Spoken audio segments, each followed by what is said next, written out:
Welcome to Reread. We are on the final book in the Aaron Allston X-Wing trilogy. This one is called Solo Command. I love that he paints Warlord Zinz as not the idiot that Iceheart, Ysanne Isard, paints him as. And that's right. Isard would think that she's better than anyone and that everyone who is not her is inferior. But Warlord Zinz is actually a really interesting character. He's not just all rage and, brute force.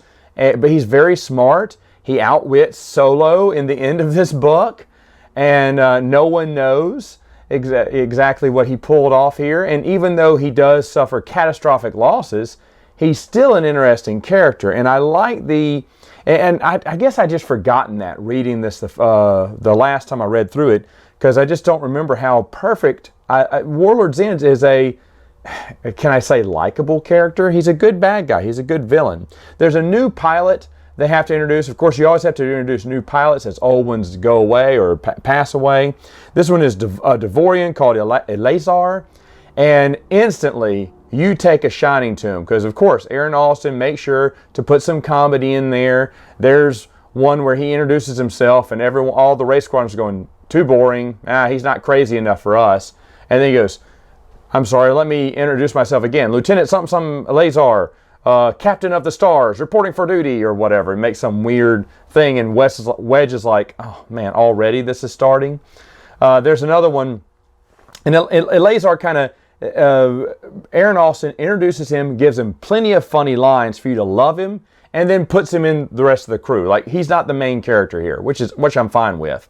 But there's another one where they're kind of going to everyone's rooms to try to pull them out to go out drinking that night.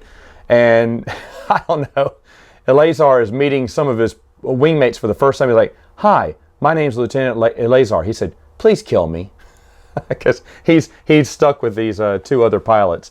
It's just really good stuff. And of course, only Aaron Allston can bring in a character, introduce a new character, and already bring him into the fold and make him feel like he's part of this squad. Now again, I would say the star of these novels shift every time. The first time would have been, it's definitely Kale. The second time, it's Face and Ton. And then the third time, I think that it's Min. Min Donos takes center stage here. He opens up a relationship with Laura, who was introduced in the prior book.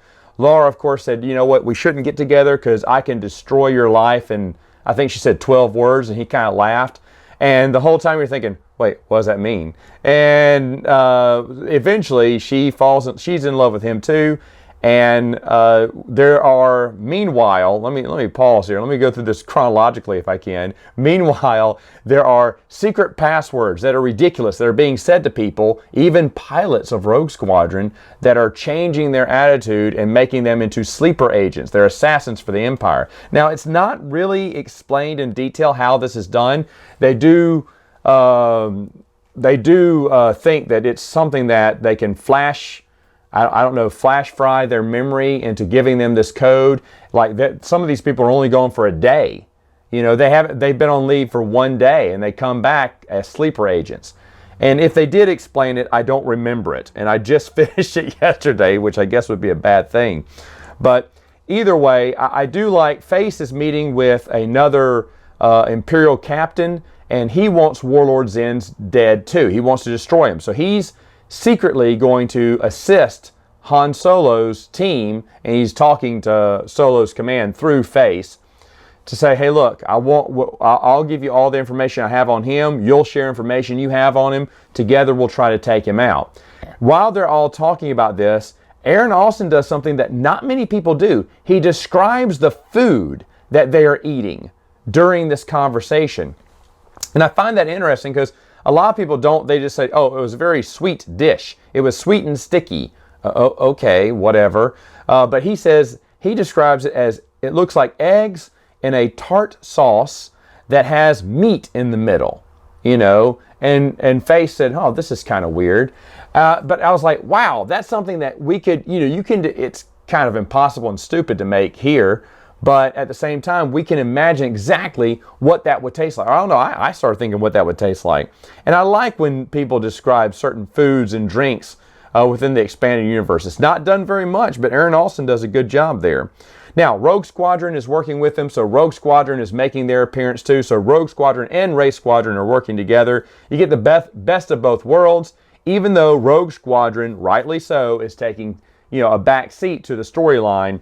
The characters do have some lines, and they do have a lot of interactions with Wraith Squadron as well, kind of tying this whole series in together. For the big reveal on Laura, she turns out to be Gara, who is an Imperial agent who worked for Admiral Tridget, who gave the information to Tridget to destroy Talon Squadron. And Face figures this out by putting clues together, thinks he switched to a private channel to call Laura out on it, and she admitted, but then Face realizes he wasn't on a private channel.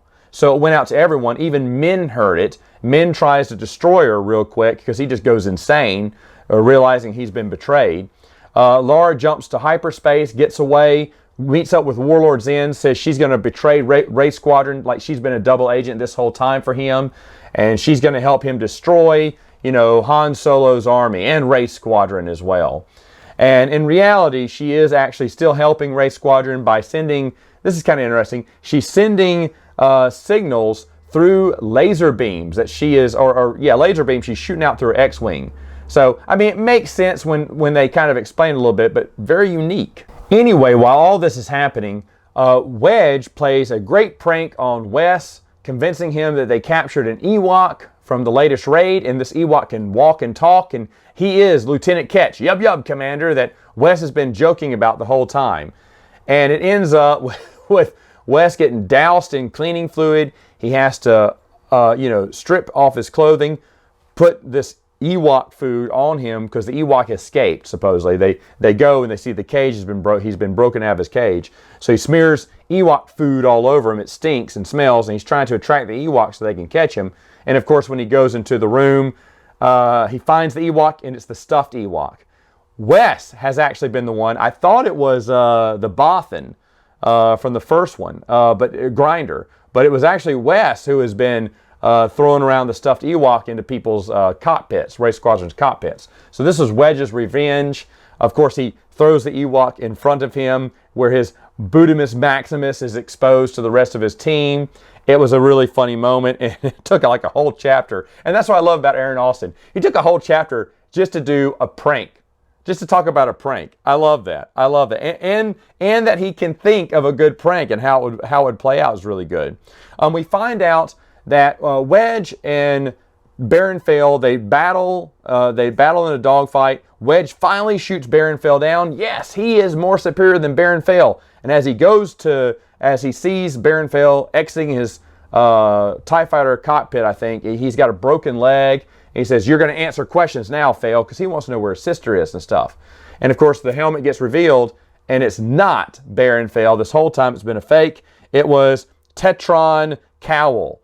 And Tetron Cowell was the other kid who got a lot of roles against Face Lauren. And so it's like his nemesis. In fact, Tyne said that if Face doesn't get his scar removed, he's going to will all the money away to Tetron, his arch nemesis, or as kids. And so I think it's funny that they kind of, did a 360 here and brought him back as a pilot too, except he, instead of going following the New Republic, he stayed with the Empire and became a good pilot too. And Face was always like, well, he was probably a better pilot than an actor. Ha ha ha. But I like that. I think that's really fun. Now they think they destroyed Iron Fist at the end, but it turns out to be a swap. It wasn't the real Iron Fist. Warlord Zenz even gives Solo a message acting like he's been defeated, but he's going to be back. He'll be back. You've cost me a lot, Solo, but I'll get my revenge. And Han's like, "Kiss my Wookiee." And then as they disconnect, he went, "I wasn't going to make him kiss you. Don't worry, Chewie." Pretty funny line. And meanwhile, it talks about Warlord Zen. He goes, do you think he bought it? Okay, let's get back to the Iron Fist. Because it's really around Han Solo and his Wraith Squadron team did not defeat it. And again, I really like that. There is, at the very end, Wedge announces that Wraith Squadron, Wedge is now on Rogue Squadron again. He announces that Wraith Squadron is going to be more like an infiltration team going forward, not just really a flight squadron.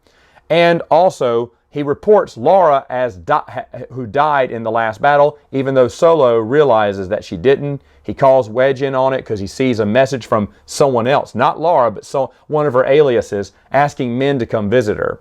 And so, you know, she's still alive. They're going to give the message to Min. Min decides to transfer from Wraith Squadron, and he gets picked up by Rogue Squadron. So, you know, yay for that. Can't wait to see more of Min Donos and see what the story takes, because I don't remember. I'm sure it gets addressed later on in the other books, but I don't remember how their story ends precisely. Or if it even gets picked up and gone into more detail. I'm sure people are going to try to spoil it for me, but that's okay. By the time this video comes out, I'll already know. All right, folks, that's it for now. See you next time.